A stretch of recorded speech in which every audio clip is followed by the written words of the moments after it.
Agora. Você ouve. A sua história de vida com Maurício Fusco.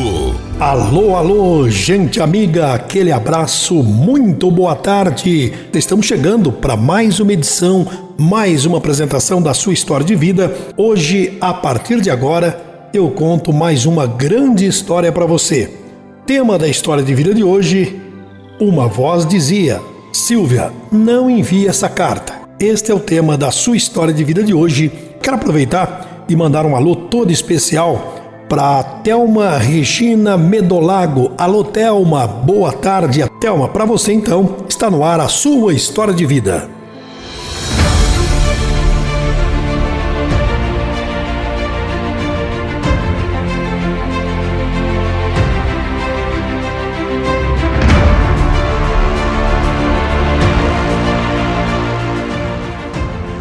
Eu sempre fui, desde criança, muito explosiva, desde pequenininha.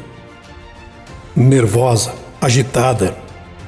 Sabe, o tipo pavio curto. Eu era assim. E além disso, eu nunca tive o hábito de acompanhar a minha mãe à igreja. Nunca. Eu nunca ia à igreja, às missas com a minha mãe. Não fui nunca de frequentar igreja nenhuma, não tinha crença alguma. Essa é a grande verdade, Maurício. Por mais que a mamãe insistisse em me levar com ela à missa aos domingos, falar, me orientar, mostrar a importância de se ter fé, mesmo assim eu não conseguia acreditar, entende? Muitas vezes eu até cedia, e algumas vezes, em uma época oportuna, ou num caso muito especial, até ia na igreja com a mamãe. Isso era muito raro, mas às vezes tanto que ela insistia, ou numa época festiva, numa missa cantada, eu até ia com a minha mãe à igreja, Maurício. Aliás, a minha mãe sim era uma santa mulher, uma mulher de muita fé, muito religiosa. E foi com ela que eu aprendi, inclusive, a fazer o sinal da cruz, a me benzer. Foi com a minha mãe. Ave Maria, o Pai Nosso. E sempre que eu passava em frente à igreja, então eu fazia o sinal da cruz. Eu me benzia, por hábito, um costume. Não era porque eu sentia ou entendia o significado de se passar em frente a uma cruz, à porta de uma igreja, e se benzer. Então eu nem podia ouvir falar.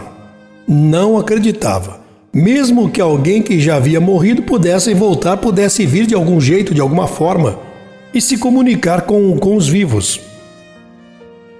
Um aviso, uma voz, uma mensagem, essas coisas. E eu tinha apenas 14 anos de idade, Maurício. Quando o Nelson, o meu vizinho, chegou até a minha casa, certa vez, trazendo um ramalhete de flores nas mãos, e falou que queria conversar com a minha mãe. Me disse ele que iria pedir a ela permissão para me namorar. Eu, assim como a minha mãe, pensamos que ele estava brincando naquela hora, já que ele era mesmo um gozador, um rapaz brincalhão, extrovertido, muito alegre. Nem eu nem a mamãe pensamos que aquele pedido fosse para valer. Ele estava com ramalhetes de flores nas mãos, Maurício.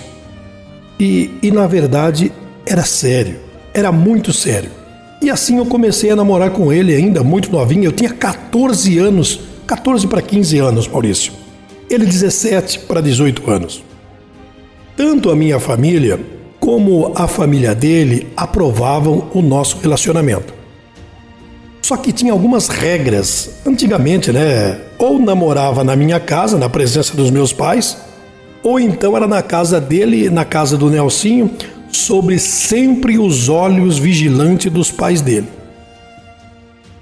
Maurício Fusco e ouvintes, a minha mãe tinha pelo Nelson, meu namorado, um carinho, um afeto. Era como se fosse filho, sabe? Era como se fosse de casa. Até me dava conselhos para eu tentar corrigir aquele meu jeito explosivo. Quando via que por um motivo qualquer, um motivo bobo, fútil, eu entrava em atrito, brigava com ele. Quando eu estava prestes a completar 16 anos, a mamãe sofreu uma parada cardíaca.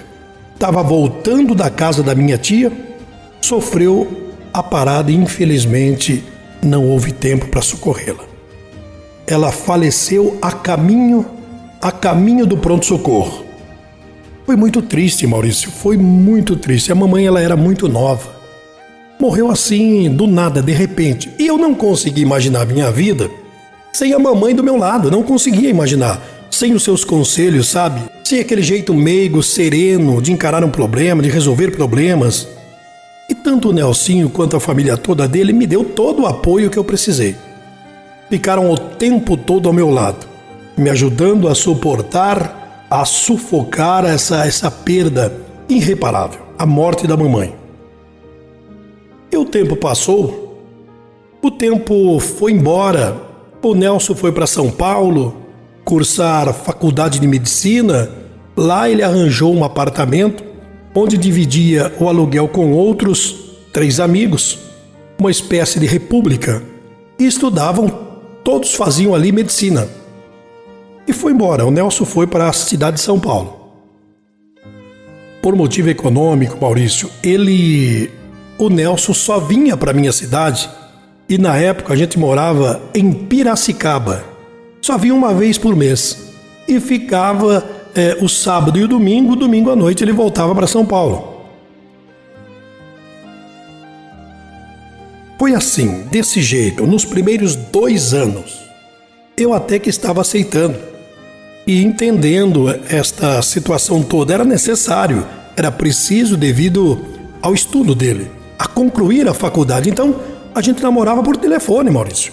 A gente se falava sempre ao telefone, vez ou outra, fim de semana, às vezes passava 15, 20 dias. E por isso mesmo, e aos poucos, isso foi me deixando incomodada, sabe? Foi me aborrecendo. Além do que, quando ele vinha para Piracicaba, ele tinha que dividir todo o tempo dele comigo e com os pais e com os amigos. Sobrava pouco para mim, muito pouco.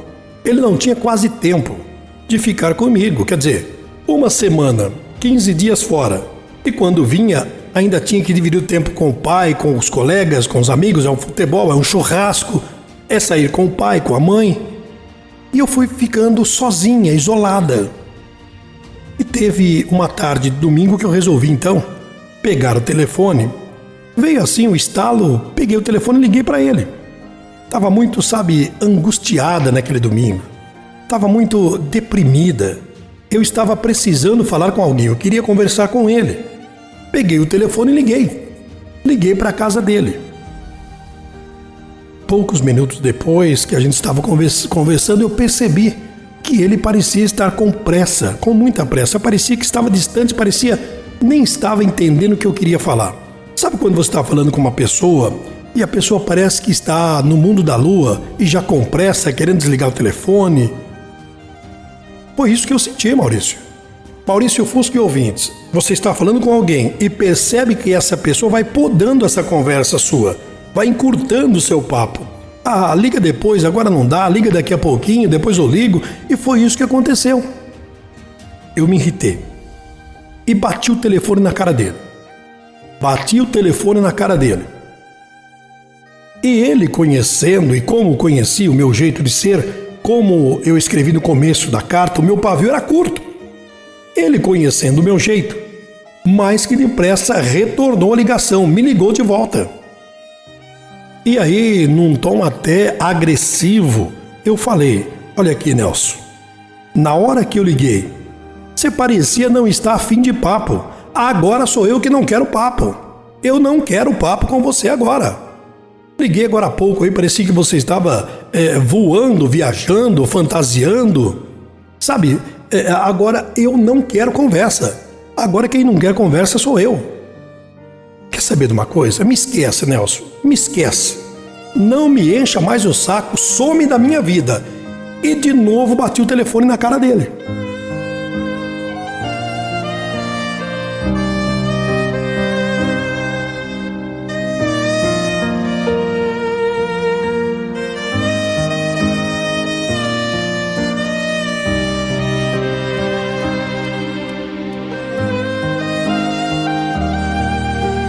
Maurício, depois disso o telefone tocou umas 200 vezes.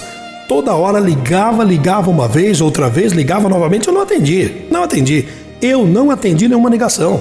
E por impulso, veja o que é, com a cabeça quente, eu peguei uma folha, uma caneta e comecei a escrever uma carta. Comecei a escrever uma carta para ele, onde estava anunciando nessa carta, comunicando a minha decisão de acabar com o nosso namoro, de romper o nosso namoro. Estava decidido e comecei a escrever e fui escrevendo. Era uma decisão. Eu estava decidida em acabar com o nosso namoro. Por uma vez e por todas, romper, acabar com o nosso relacionamento. Agora, veja bem o que aconteceu. Eu escrevi aquela carta, longa até, umas 3 páginas, escrevi do próprio punho. No dia seguinte, me levantei bem cedo, fui até uma agência dos Correios, entrei no correio, abri a minha bolsa para pegar a carta, que já estava no envelope, quando, de repente, por nada, eu ouvi alguém falar comigo. Pois é, eu estava ali abrindo minha bolsa, pegando a carta, quando eu ouvi uma voz que parecia familiar, e essa voz dizia: Silvia, não manda essa carta. Silvia, não envia essa carta. Tenha calma. Não envie essa carta. Eu até olhei para um lado e para o outro. Uma voz. Parecia familiar, mas não tinha ninguém nem de um lado nem do outro. Eu estava sozinho com a carta na mão, pronta para selar e mandar essa carta, sabe? A voz falava: Silvia, não envie essa carta. Tipo assim, você está agindo de forma precipitada. Vai se arrepender se romper esse namoro. E eu ouvi outra vez: Silvia, não envie essa carta. Você não tem motivos para agir assim. Não manda essa carta, Silvia. Nitidamente eu ouvi essa voz. E no que eu ouvi essa voz, de novo olhei para um lado e para o outro, não havia ninguém próximo. Além do que, mesmo que tivesse, quem sabia daquela carta não sei eu. Só eu sabia daquela carta. Ninguém sabia daquela carta, muito menos que era uma carta rompendo um noivado, um namoro. Eu fiquei assustada, Maurício, aquilo me assustou. Eu saí trêmula, saí correndo dos Correios, rápido, com medo, e eu corri até chegar no ponto de ônibus. Eu queria entender de onde vinha aquela voz e quem era aquela voz. Quando de repente surge por trás de mim, na fila do ônibus, uma senhora. E percebendo a expressão de pavor no meu rosto, estava pálida. Ela ficou preocupada e começou a conversar comigo. Silvia, tá tudo bem com você, filha? Você tá pálida, Silvia, parece assustada. Foi assaltada? Não, dona Rosa, eu não fui assaltada, nada. É que me aconteceu uma coisa esquisita, sabe? Eu nem vou falar pra senhora que a senhora vai pensar que eu tô ficando louca. Eu nem vou falar nada. Mas uma coisa louca aconteceu, esquisita, mas só que eu não estou ficando louca, não. Não pense assim, filha. Pode falar o que aconteceu, o que tá vendo? Quem sabe assim você se sente melhor, fale. Receosa, contei para aquela senhora o que havia me acontecido. E ela, ao contrário do que eu pensava, ela acreditou em mim. Silvia, não fique assustada, minha filha, não tenha medo. Isso quer dizer que você é uma pessoa privilegiada, teve o dom de receber uma mensagem de alguém que vive em outro plano espiritual, que acompanha você, alguém que com certeza quer o seu bem, alguém que quis evitar que você fizesse algo que pudesse fazê-la sofrer e ser infeliz futuramente. Faz um esforço. Você disse que a voz te parece familiar? Tente lembrar de quem era essa voz. O que essa voz dizia mesmo? Tente lembrar. E a partir daquele momento eu passei, Maurício, a crer em muitas coisas. Primeiro aquela voz. Depois surge aquela senhora que, mesmo morando perto de minha casa, não tínhamos nunca sequer conversado, trocando uma palavra uma única vez. E de repente Deus a colocou no meu caminho para me compreender e tirar toda a minha aflição. Lembrei-me de que aquela voz que eu havia ouvido nos Correios era realmente de alguém que me amava demais. Me amava muito. Parecia a voz da minha mãe, Maurício. Tenha calma, Silvia. Não manda essa carta, Silvia. Eu chorei muito de tristeza depois disso, de saudade. Mas também eram lágrimas de alegria e sabia que a minha mãe ainda zelava por mim, se preocupava comigo, sempre se preocupou com a minha impulsividade. Maurício, depois disso eu mudei muito, eu sou uma outra pessoa, eu fui me tornando uma pessoa calma, uma pessoa tranquila, uma pessoa de fé. Uma pessoa que passou a ter fé, a ter crença. Hoje eu vou à igreja a cada domingo e respeito todas as demais religiões, inclusive o espiritismo eu condenava. Deus é um só, e não cabe a nós tentar desvendar os mistérios entre o céu e a terra. Esta foi a sua história de vida. Sabe, Maurício, meu amigo, assim que o Nelson se formou, tivemos uma filha e nos casamos. E dei o nome para minha filha de Angelina, o nome da minha mãe. E sou muito feliz que graças àquela voz da minha mãe, nós não terminamos. E graças à minha mãe estou casada com o Nelson e feliz. Me lembro da voz da mamãe. Silvia, não manda essa carta. Não envie essa carta. Tenha calma. Hoje moramos em Valinhos, Maurício. Esta é a minha história de vida.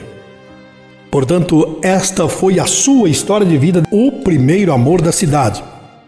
Gente, você que queira comentar essa história de hoje, eu gostaria que você participasse através do nosso e-mail ou através do WhatsApp 14-3264-8100, fusco1571@gmail.com, ou lá no meu canal no YouTube, Maurício Fusco @oficial, meu canal no YouTube, para você participar, deixar a sua opinião, e lá você vai ouvir aí outras histórias que a gente coloca lá no YouTube para você maratonar, para você ouvir, para você acompanhar com a gente. Eu gostaria que você se inscrevesse no meu canal, que você deixasse o seu like e se inscrevesse no canal para você acompanhar as nossas histórias com a gente, tá bom? E a partir de semana que vem nós vamos colocar lá no nosso canal também o nosso Motivacional, que é um quadro que a gente apresenta na Rádio Fusco FM todos os dias a partir das 10 da noite e também a partir das 4 horas da tarde. Momento Motivacional. A partir de segunda-feira no meu canal no YouTube, para você acompanhar, para você ouvir e para você se identificar com o nosso momento motivacional. Gente, a todos vocês que estiveram comigo até agora, muito obrigado pela sua amável audiência. Gente, fique bem. Deus é contigo e família. Você acabou de ouvir A Sua História de Vida. A Sua História de Vida. Com Maurício Fusco.